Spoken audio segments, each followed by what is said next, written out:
નમસ્કાર મિત્રો, સ્વાગત છે તમારું મારી ચેનલ ધ મેટ્રિક ક્લાસમાં. આપણે આગળના વિડીયોમાં જોઈ ચૂક્યા છે કે ચેપ્ટર નંબર 3 યામ ભૂમિતિ. યામ ભૂમિતિના ચરણ જોઈ ગયા. એક્સ યામ, વાય યામ, બિંદુઓ કઈ રીતે બને છે, કઈ રીતે સંખ્યા રેખા પરથી આવે છે, ભુજ કોને કહેવાય, કોટી કોને કહેવાય, કે ભુજ એટલે સાહેબ એક્સ અને કોટી એટલે સાહેબ વાય. તો એ બધું આપણે જોઈ ચૂક્યા છે. આજે આપણે સ્વાધ્યાય 3.2 જોવાનું છે. હવે જે મેં તમને આગલા વિડીયોમાં સમજાયું, તો એ આગલા વિડીયો પ્રમાણે પહેલો પ્રશ્ન એવો છે કે યામ સમતલથી બનતી ક્ષિતિજ રેખા અને શિરોલંબ રેખા ને શું કહેવામાં આવે છે? પ્રશ્ન પહેલો સ્વાધ્યાય 3.2 નો પ્રથમ પ્રશ્ન એવો છે કે યામ દ્વારા બનતા ક્ષિતિજ રેખા અને શિરોલંબ રેખાને શું કહેવામાં આવે છે? તો સાહેબ સીધું દેખાય છે. સાહેબ તમે આગલા વિડીયોમાં સમજાયું છે કે સાહેબ જે ક્ષિતિજ રેખા છે એને એક્સ યામ કહીશું અને જે શિરોલંબ રેખા છે એને શું કહીશું? વાય યામ કહીશું. તો પહેલો પ્રશ્ન સાવ સહેલો હતો. શું જવાબ આવશે? એક્સ યામ અને વાય યામ. એની અંદર બીજો પ્રશ્ન છે કે એક્સ યામ અને વાય યામ થી જે ચરણ બને છે, જે ભાગ પડે છે, એ ભાગના નામ શું હશે? તો એ પણ આપણે પ્રથમ વિડીયોમાં જોઈ ગયા કે શું ભાગ પડશે. આને કહેવાશે પ્રથમ ચરણ, આને કહેવાશે દ્વિતીય ચરણ, આને કહેવાશે તૃતીય ચરણ અને આને કહેવાશે ચતુર્થ ચરણ. સાવ ઈઝી છે. જે ચાર ભાગ પડે છે સમતલના, એ સમતલના ચાર ભાગને શું કહીશું? પ્રથમ ચરણ, દ્વિતીય ચરણ, તૃતીય ચરણ અને ચતુર્થ ચરણ. તો મિત્રો ત્રીજો પ્રશ્ન એવો છે કે એક્સ યામ અને વાય યામ બંને જ્યાં છેદે છે એ બિંદુને, એટલે કે આ બિંદુને આપણે શું કહીશું? તો સાહેબ આ બિંદુને આપણે કહીશું ઉગમ બિંદુ. શું કહીશું? ઉગમ બિંદુ. કેટલું હોય ઉગમ બિંદુ? તો મિત્રો ઉગમ બિંદુ 0 0 હોય. એક્સ યામ પણ 0 હોય અને વાય યામ પણ 0 હોય. હવે મિત્રો આ ત્રણ પ્રથમ દાખલા થઈ ગયા. તે પછી સ્વાધ્યાય 3.2 નો પ્રશ્ન નંબર 2 ની રકમ મેં તમારે અહીં એનું આકૃતિ દોરેલી છે, તેના પરથી આપણે સોલ્યુશન લાવીએ. પહેલો પ્રશ્ન એમાં એવો છે કે બિંદુ બી ના યામ જણાવો. ચલો મિત્રો, અહીં આગળ તમને આલેખ દોરેલો છે. તો બિંદુ બી ના યામ, તમને બિંદુ બી દેખાય છે સૌપ્રથમ? હા સાહેબ દેખાય છે. તો બિંદુ બી અહીંયા આવેલું છે. બિંદુ બી ક્યાં આવેલું છે? અહીંયા આવેલું. તો આપણે જોઈશું બિંદુ બી ક્યાં આવેલું છે. તો અહીંયા આગળ સાહેબ -2, અહીંયા આગળ શું આવશે? -2,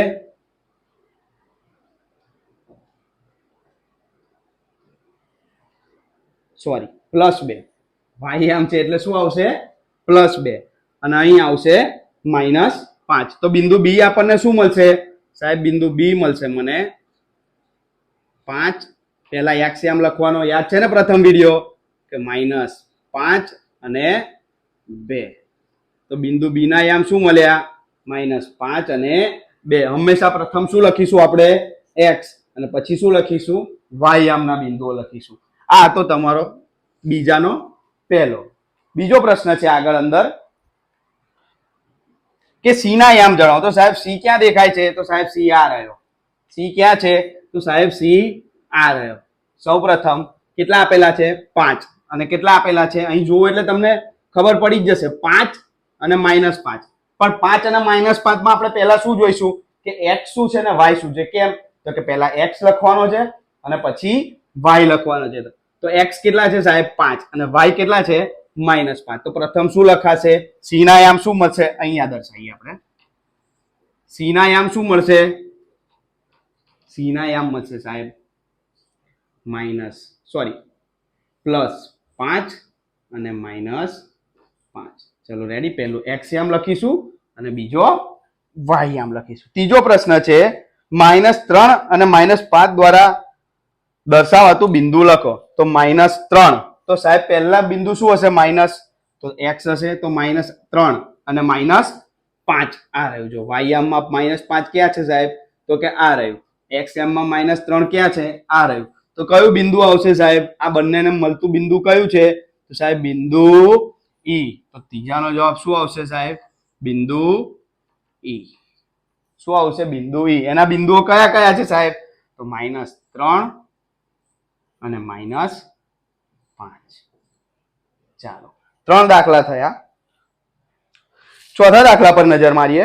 તો ચોથો દાખલો છે 2 અને -4 દર્શાવતું બિંદુ લખો. જે રીતે ઈ બિંદુ લખ્યું બરોબર, કઈ રીતે લખ્યું સાહેબ? -3 અને -5 દર્શાવતું બિંદુ ઈ હતું. તો એ રીતે આપણે દર્શાવવાનું છે 2 અને -4 દર્શાવતું બિંદુ. 2 અને -4 તો x આમ 2 અને y આમ -4. તો સાહેબ આ તો પ્લસ છે, માઇનસ ક્યાં આવશે? તો માઇનસ અહીં નીચે આવશે. કયું બિંદુ આવ્યું? બિંદુ જી. શું આવ્યું? બિંદુ જી. દાખલા નંબર 4 નો જવાબ શું આવશે? બિંદુ જી. એના બિંદુ કયા હતા? તો સાહેબ રકમમાં આપેલા હતા 2 અને -4. શું આવશે? 2 અને -4. હંમેશા પ્રથમ શું લખીશું? x અને બીજું y. બરોબર. આગળ જોઈએ દાખલા નંબર 5. બીજાનો પાંચમો દાખલો. બીજાનો પાંચમો દાખલો કઈક આવો છે. ડી નો એક્સિયમ જણાવો. શું જણાવવાનું છે? તો પહેલા જોવાનું ડી. ડી ક્યાં છે? આ રહ્યો સાહેબ. તો એનો એક્સિયમ સાહેબ આ ના, આ તો શું છે? વાયામ છે સાહેબ. આ હા, શું આવશે? 6. તો ડી નો એક્સિયમ શું છે સાહેબ? તો 6. ચાલો, સાવ ઈઝી છે આ ચેપ્ટર, એકદમ ઈઝી છે અને સૌથી વધારે આવડે એવું, સૌથી સહેલું અને સૌથી વધારે માર્ક્સ કવર થાય એવું ચેપ્ટર છે ભાઈ. આવા ઘણા બધા ચેપ્ટર છે આપણી જોડે જે ઓછી મહેનતમાં વધારે તમને માર્ક્સ કવર કરી આપશે. આગળનો દાખલો જોઈએ, દાખલા નંબર 6. તો દાખલા નંબર 6 એમ કે છે કે h ના એમ જણાવો. સાહેબ h ક્યાં છે? h ક્યાં છે? આ રહ્યો. h ના વાયામ જણાવો. શું જણાવવાનું છે? h નો વાયામ. તો સાહેબ x એમ આવડી ગયો, વાયામ તમને આવડશે. હું તમારા માટે ખાલી જગ્યા છોડું છું. કમેન્ટમાં જરૂર લખજો કે વાયામ શું આવશે. કોનો? h નો. જો ભાઈ મેં h દર્શાવી દીધું છે, h દર્શાવી દીધું, તમારે ખાલી કમેન્ટમાં જ જણાવવાનું છે કે શું આવશે. ચલો આટલું કામ તમને સોંપું છું. ચાલો આગળ જોઈએ એલ બિંદુના યામ જણાવો. થોડું કઈ ભૂસી નાખીએ આપણે.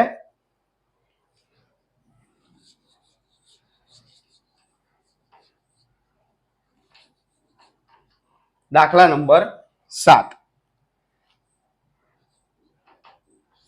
શું કહે છે? એલ ના યામ જણાવો. તો સાહેબ એલ ના યામ એટલે બધા યામ, બરોબર, એક્સ અને વાય બંને યામ. તો એલ નો એક્સ યામ કયો છે અને એલ નો વાય યામ કયો છે? તો એલ આપણે શોધવાનો છે. એલ ક્યાં છે સાહેબ? એલ દેખાય છે કોઈને? સાહેબ ના. તો સાહેબ તમે એલ દર્શાવ્યો જ નથી. તો એલ સાહેબ અહીંયા છે. ક્યાં છે? અહીંયા. તમે ચોપડીમાં રકમ જોશો તો એલ અહીંયા દર્શાવેલો છે. તો સાહેબ આનો મતલબ શું? આ થોડુંક અઘરું લાગ્યું સાહેબ. આનો મતલબ શું? કે સાહેબ ભાઈ વાય તો આપેલા છે 5, પણ એક્સ શું થશે? તો સાહેબ એક્સ શું થશે સાહેબ? 0. શું થશે? 0. તો એક્સ 0 અને વાય 5. એલ ના યામ શું થશે? ખાસ જોજો, એલ ના યામ શું છે કે બિંદુ સાહેબ દર્શાવ્યું છે અહીં 5 ઉપર, પણ એનું એક્સ દર્શાવ્યું નથી. એક્સ નથી દર્શાવ્યું, એનો મતલબ એક્સ શું છે સાહેબ આપણી જોડે? 0 અને વાય શું મળશે? 5. ફરી એક વાર અહીંયા આગળ બિંદુ આપેલું છે, બરોબર, એ બિંદુ 5 ઉપર જ આપેલું છે સાહેબ. વાય આમ ઉપર જ આપેલું છે, એક્સ નું કોઈ નામો નિશાન નથી. તો સાહેબ એક્સ નું નામો નિશાન છે. કેમ?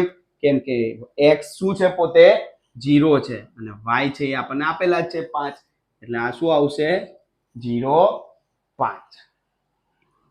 એમ બિંદુના યામ જણાવો. દાખલા નંબર 8 આગળનો એવો છે. સેમ એમ બિંદુના યામ તમારા માટે સ્પેશિયલ મેં ખાલી જ રહેવા દીધું છે, દોર્યું નથી. જો એમ બિંદુ પણ નહીં દોરેલું હોય, એલ બિંદુ પણ નથી દોરેલું. કેમ? કેમ કે તમને આના ઉપર ખાસ ફોકસ કરો. છોકરાઓ વધારે પડતા આ જ ભૂલ કરે છે સાહેબ, એમને દર્શાવતા જ નથી. આ તો બધું સહેલું છે કે આ બિંદુ, આ બિંદુ, આ બિંદુ, આ બિંદુ, આ બિંદુ તો દર્શાવી દે છે, પણ જ્યારે આના ઉપરના યામ ઉપર જે બિંદુ આવે છે એ દર્શાવવા થોડાક અઘરા લાગે છે વિદ્યાર્થીઓને. તો ચલો જોઈએ એમ ના યામ. તો એમ ના યામ તો સાહેબ હું પહેલા એમ દર્શાવી દઉં. તો સાહેબ એમ અહીં છે. ક્યાં છે? અહીંયા છે. તો ચલો એમ ના યામ શું આવશે સાહેબ? અહીં વાય ઉપર હતું તો એક્સ શું આયા હતા? 0. અહીં એક્સ ઉપર છે તો વાય શું આવશે? 0. અને એક્સ કેટલા છે સાહેબ? તો કે -3. તો -3 અને વાય શું આવશે? 0. જો નોટિસ કર્યું તમે? જો વાય ઉપર જ બિંદુ આવેલું હોય તો એક્સ શું આવે છે? 0. અને જો એક્સ ઉપર જ આવેલું હોય તો y શું આવે છે 0. આ ખાસ વસ્તુ યાદ રાખવાની છે. જ્યારે તમને પરીક્ષામાં અમુક દાખલા એવા હોય છે જેમાં પૂછે છે કે આ બિંદુમાં વાયામ જણાવો, તો આ બિંદુમાં વાયામ શું આવશે 0. આ બિંદુમાં xm જણાવો, તો આ બિંદુમાં xm શું આવશે 0. બરોબર. કે જો અથવા તો કોઈ પેપર સેટર અઘરું પેપર કાઢવા માંગતો હોય તો એ કઈ રીતે કાઢી શકે છે, તો કે xm 0 ક્યારે આવશે, xm 0 ક્યારે આવશે, તો સાહેબ xm 0 ક્યારે, અહીં જુઓ તમે xm 0 આપણે દર્શાવ્યું છે, તો xm 0 ક્યારે આવે, તો એ y અક્ષ ઉપર આવેલો હોય તો. ચલો મિત્રો, આટલું તમને ખબર પડી ગઈ હશે. જો તમને કોઈ દાખલો, ઉદાહરણમાં દાખલા છે અઘરા પડતા હોય કે એવું લાગતું હોય તો મને કમેન્ટ કરી જણાવો, જેથી કરીને હું તમને એનું સોલ્યુશન આપી શકું. ચલો આજના માટે આટલું જ. જય માતાજી, જય ભારત.